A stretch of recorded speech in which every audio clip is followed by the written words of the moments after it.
बिस्मिल्लाहिर्रहमानिर्रहीम। शुरू अल्लाह के नाम से जो बड़ा मेहरबान और नहायत रहम करने वाला है।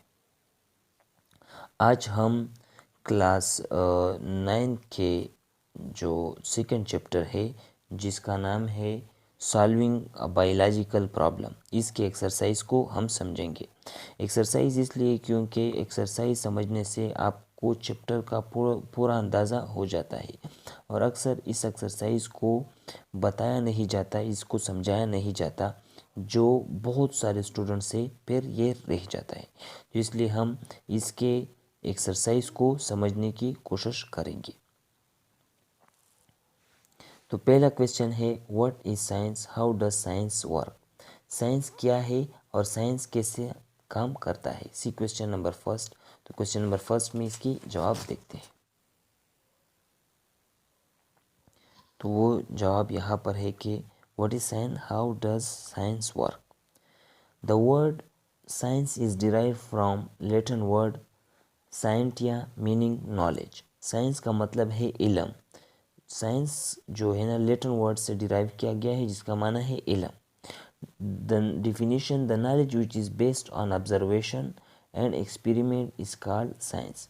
वो इल्म जो हमें मुशाहिदा एक चीज़ को देखने की से कि मतलब इसका रंग कैसा है, इसकी स्ट्रक्चर क्या है, ये सब चीज़ें उसका मुशाहिदा करने से, और एक्सपेरिमेंट इसको चेक करने से कि फॉर एग्जांपल एक चीज़ हमें जो समझ आ गई उसको चेक करना कि क्या हमें सही समझ आ गई है या नहीं, उस नॉलेज के मजमूहे को साइंस कहा जाता है। साइंटिफिक मेथड क्या है एंड साइंटिफिक वर्क क्या है। तो आप जो है ना सारा तो नहीं आता, बस ये डिफिनीशन और ये चीज़ें आती है, लेकिन ये चीज़ें भी समझना लाजिम है। Scientific method, the scientific method use to solve a problem with the help of observation. Scientific method में ये होता है कि हम मसला हल करते हैं किससे, with the help of. Question number 2, control group is important. Control group अहम होती है for scientific study, scientific study के लिए। हाउ, कैसे। कंट्रोल ग्रुप, अक्सर हम कंट्रोल ग्रुप का जो मतलब ले लेते हैं वो गलत लेते हैं, और अच्छे स्टूडेंट्स भी इसका मतलब गलत ले लेते हैं। लेकिन कंट्रोल ग्रुप का जो ये इस मतलब ये लोग इससे ये लेते हैं कि जो एक्सपेरिमेंट को कंट्रोल करते हैं, जबकि इसका मतलब ये नहीं है। इसका मतलब ये होता है कि वो लोग जो जिनको रिजल्ट के साथ कंपेयर करने के लिए रखा जाता है उसको कंट्रोल ग्रुप कहते हैं। It is a group that remain constant through out the experiment. ये वो ग्रुप होता है जो कांस्टेंट रहता है सारे एक्सपेरिमेंट के दौरान। कैसे कांस्टेंट होता है कि इस पे कोई नया एक्सपेरिमेंट नहीं होता, ये एक्सटेंडेड के लिए रखे जाते हैं टू टेस्ट अ हाइपोथेसिस, और हाइपोथेसिस को इसके साथ कंपेयर किया जाता है। But other variables are compared with it, जबकि दूसरे वेरिएबल इसके साथ इनका मुवाजना किया जाता है, कंपेयर किए जाते हैं। इम्पॉर्टेंस, इसका अहमियत क्या है, to find more accurate and acceptable result of the experiment, के अच्छा और एक्सेप्टेबल रिजल्ट जो है ना फाइंड किया जाए किससे, एक्सपेरिमेंट से। To compare the result with, result किसके साथ कंपेयर किया जाता है, जो कंट्रोल ग्रुप के बंदों के साथ। To know the effect of treatment, के ट्रीटमेंट का इफेक्ट भी देख ले कि फॉर एग्जांपल कंट्रोल ग्रुप ने पे असर जो नहीं हो, जो एक्सपेरिमेंट के बंदों पर हुआ है वो कंट्रोल ग्रुप से कितना अलग है। Example, body of 100 healthy person compared with 100 malarial patient. तो ये कंट्रोल ग्रुप क्या है, हेल्थी पर्सन क्या है, कंट्रोल ग्रुप में आते हैं। जो कंपेयर किया है ये एक्सपेरिमेंटेड ग्रुप में। What deduction were developed during the study of malaria.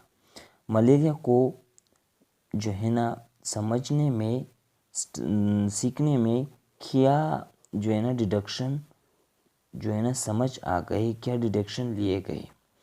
Biologist does not know whether his hypothesis is true और not.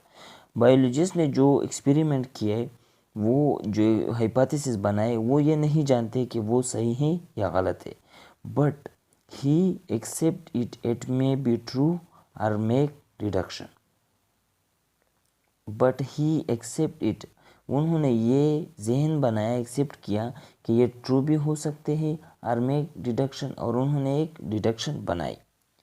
Number 1, if Plasmodium is the cause of malaria, अगर मलेरिया का जो cause है, वजह है, वो Plasmodium है, then all malaria patient should have Plasmodium in their body, तो सब मलेरिया के बीमारों के जिस्म में प्लाज्मोडियम होगा। If mosquito are involve in spread of malaria, अगर मच्छर मलेरिया के फैलाने में इन्वॉल्व है, then Plasmodium should be present in mosquitoes, तो प्लाज्मोडियम मस्कीटोज में भी मौजूद होगा। नंबर 3 जो डिडक्शन बनाई वो ये है कि a mosquito can get plasmodium by biting a malaria patient, और मस्कीटो जो है ना वो प्लाज्मोडियम ले सकता है अगर वो मलेरिया के पेशेंट को काटे। तो ये जो 3 डिडक्शन है ये बहुत अहम है और इसको समझना थोड़ा मुश्किल है, लेकिन समझना बहुत ज़रूरी होता है। How Ronald Ross conduct the experiment, Ronald Ross ने कैसे तजुर्बा किया टू प्रूव के साबित करे that mosquitoes are involve in spread of malaria, के मच्छर जो है वो मलेरिया को फैलाने में शामिल है। रोनाल्डोस एक्सपेरिमेंट, रोनाल्डोस एक सेंटेंस है। Ronald Ross was a British army physician, ये एक डॉक्टर है, कहाँ का, ब्रिटिश आर्मी में एक डॉक्टर था।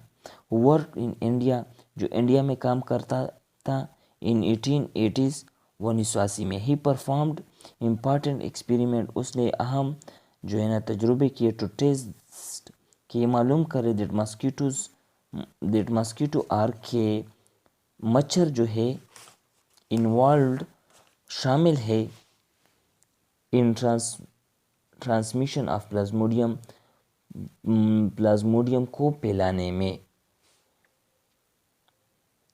ही allowed a female Culex mosquito, उन्होंने अलाउ किया, इजाज़त दी फीमेल क्यूलेक्स, जो बीमारी फैलती है वो किससे, फीमेल क्यूलेक्स से फैलती है, मलेरिया जो फैलती है वो इस मस्कीटो से।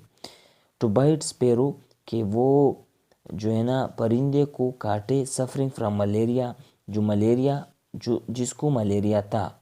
सम of the mosquitoes were killed, कुछ जो एक्सपेरिमेंट में कुछ मर गए। And study at various time, उन्होंने मतलब बार बार कई अवकात में ये स्टडी की।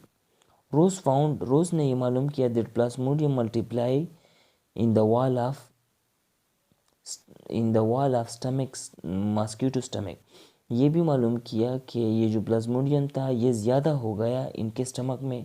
And then moved into mosquito salivary gland, फिर स्टमक से सिलेवरी ग्लैंड में जो उसका चूंच होता है और लंबा सा, उस तक जो है ना आ गया मस्कीटो के वो Plasmodium. He kept some mosquitoes alive, उसने कुछ मस्कीटो को जिंदा रखा। And allows them to bite healthy sparrow, और उनको हेल्थी स्पैरो को काटने के लिए अलाउ किया, क्योंकि उन्होंने एक बार एक स्पैरो को काटा था, तो अब कौन से सफ़र को काटा था, अब हेल्थी को काटने दिया। रोज ने ये मालूम किया that saliva of the infected mosquito, जो सलाइवा था इन्फेक्टेड मस्कीटो जो इन्फेक्ट हुआ था, इन्होंने उसको काटा था। कंडक्ट प्लाज्मोडियम, उसके में प्लाज्मोडियम था। And this enter the sparrows blood, वो स्पैरो जो परिंदे के खून में चला गया। व्हेन ही एग्जामाइंड, जब उसने देखा the blood of this previously healthy sparrows, जो खून था हेल्थी यानी हेल्थी जो सेहतमंद परिंदे थे उनके खून में, ही फाउंड मिनी प्लाज्मोडियम, उसने कई प्लाज्मोडियम देखे। लास्ट क्वेश्चन जो सॉल्विंग अ बायोलॉजिकल प्रॉब्लम के शॉर्ट क्वेश्चन में लास्ट क्वेश्चन है कि at what stage of biological method, biological method के कौन से स्टेज में हाइपोथेसिस इज एक्सेप्टेड और रिजेक्टेड, हाइपोथेसिस एक्सेप्ट की जाती हैं या रिजेक्ट किया जाती है। The stage of biological method in which hypothesis accepted और रिजेक्टेड इज एक्सपेरिमेंट, हाइपोथेसिस को एक्सेप्ट या रिजेक्ट किए जाते हैं एक्सपेरिमेंट में। The most basic step of biological method is experimentation, biological method का जो सबसे बेसिक जो स्टेप है वो है एक्सपेरिमेंट। और बिल्कुल एक्सपेरिमेंट इज ऑब्जर्वेशन होता है, हाइपोथेसिस होता है, लास्ट में एक्सपेरिमेंट होता है, फिर वो लॉ बनता है और इसी तरह। और जो सबसे बेसिक चीज़ है, साइंस जो आगे बढ़ी है वो एक्सपेरिमेंट की वजह से ही है। आफ्टर एक्सपेरिमेंटेशन, एक्सपेरिमेंट करने के बाद the incorrect hypothesis are rejected, जो करेक्ट नहीं होते हैं उन हाइपोथेसिस को रिजेक्ट किया जाता है। And the one which proves correct is accepted, जो सही साबित होते हैं उनको एक्सेप्ट किया जाता है। Thank you so much. उम्मीद है कि आपको ये शॉर्ट क्वेश्चन अच्छी तरह समझ आ चुके होंगे।